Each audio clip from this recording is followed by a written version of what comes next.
Hello விவாஸ், நீங்கள் கேட்டுட்டு இருக்கிறது விரு ரிவ்யூ. நான் தான் உங்கள் விரு. நாம் இன்னைக்குள்ள பார்க்க போகிறது பில் கேட்ஸ்னு 2019 ரிலீஸ் ஆன ஒரு கன்னட மூவி எப்படி இருக்குது அப்படிங்கிறத அந்த வெளில பார்க்க போகிறோம். இப்போ இந்த பில் கேட்ஸ் அப்படிங்கிற திரைப்படம் வந்து தமிழ் டப்பிங்கோட யூடியூப்பில் ஃப்ரீயாகவே அவைலபிளாக இருக்குது.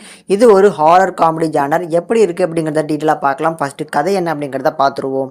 படத்துல வர்ற 2 ஹீரோஸ், இவங்க 2 பேரும் சின்ன வயசுல இருந்தே ஒண்ணு மண்ணா பழகுனவங்க. இவங்க 2 பேருக்கும் ஒரே லட்சியம் தான், பில் கேட்ஸ் மாதிரி நல்ல ஒரு மில்லியனரா ஆகணும் அப்படிங்கிற ஒரு ஆசை.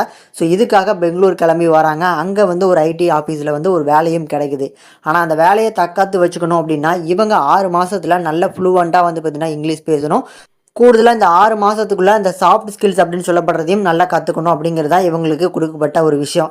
அதை இவங்க 6 மாதத்துக்குள்ளே பண்ணாங்களா இல்லையா அப்படிங்கிறது தான் படத்தோட ஃபர்ஸ்ட் ஹாஃப். ஆனால் செகண்ட் ஹாஃபில் வந்து ஒரு சில விஷயங்களுக்கு அப்புறம் வந்து ஒரு பங்களா மாதிரியான ஒரு இடத்துல போய் பேய்கிட்ட மாட்டிக்கிடுவாங்க. அதுதான் மெயின் பிளாட்னே சொல்லலாம். இப்போ இந்த படத்தை பொறுத்தளவுக்கு எப்படி வந்திருக்கு அப்படின்னா, நான் ஒரு horror comedy drama, so comedy work out ஆயிருக்கா, ஹாரர் எப்படி இருக்கும் அப்படிங்கிறதுக்காக தான் உள்ள ட்ரை பண்ணி பார்த்தேன். ஆனால் தமிழ் டப்பிங்கை தவிர்த்து இந்த படத்தில் எதுவுமே பாசிட்டிவ் எனக்கு ஒர்க் அவுட் ஆகலை. காமெடி ஜானரை பொறுத்தளவுக்கு சிரிப்பு உண்டாக்குற மாதிரியான சீன்ஸ் இருக்குது. அது எப்படி இருக்குது அப்படின்னா, ஸோ இவங்க காமெடி பண்ணுற இடங்கள்ல வந்து சிரிப்பு உண்டாகலை.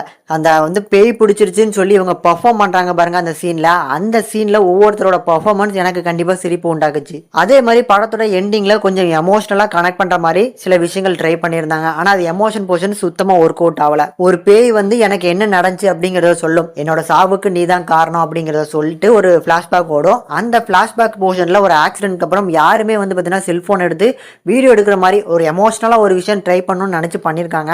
ஆனால் அந்த இடத்துல ஓவர் கிரிஞ்சாக தான் அந்த சீன் இருக்குது. என்னடா 108க்கு கூட ஒருத்தனும் ஃபோன் பண்ணாத அளவுக்கு அந்த அளவுக்குலாம் யாரும் இருக்க மாட்டாங்க.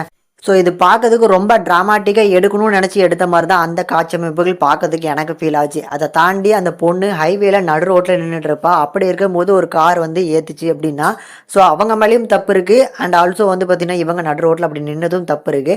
ஸோ அந்த மாதிரியான சீன்ஸ்லாம் கொஞ்சம் அவாய்ட் பண்ணி கொஞ்சம் லாஜிக்கலாக அந்த சீனை எமோஷ்னலாக வந்து பார்த்திங்கன்னா நல்ல வேல்யூபுளாக எடுத்துருக்கலாம் அப்படிங்கிறது என்னோட பர்சனல் தாட். இப்படி ஓவராலாக டோட்டலாகவே இந்த படம் எனக்கு எங்கேயுமே ஒர்க் அவுட் ஆகல. தமிழ் டப்பிங் நல்லா இருக்குது அப்படிங்கிறதுனால ஸோ உங்களுக்கு முடிஞ்சால் பொழுதுபோகலான்னு அந்த படத்தை ட்ரை பண்ணி பாருங்கள். இந்த பில் கேட்ஸ் அப்படிங்கிற திரைப்படத்துக்கு நம்ம சேனல்ல கொடுக்கக்கூடிய ரேட்டிங் என்னன்னா 5க்கு 1.5 வரைக்கும் ரேஷியோ கொடுத்துருக்கோம். முடிஞ்சவனா ட்ரை பண்ணி பாருங்க.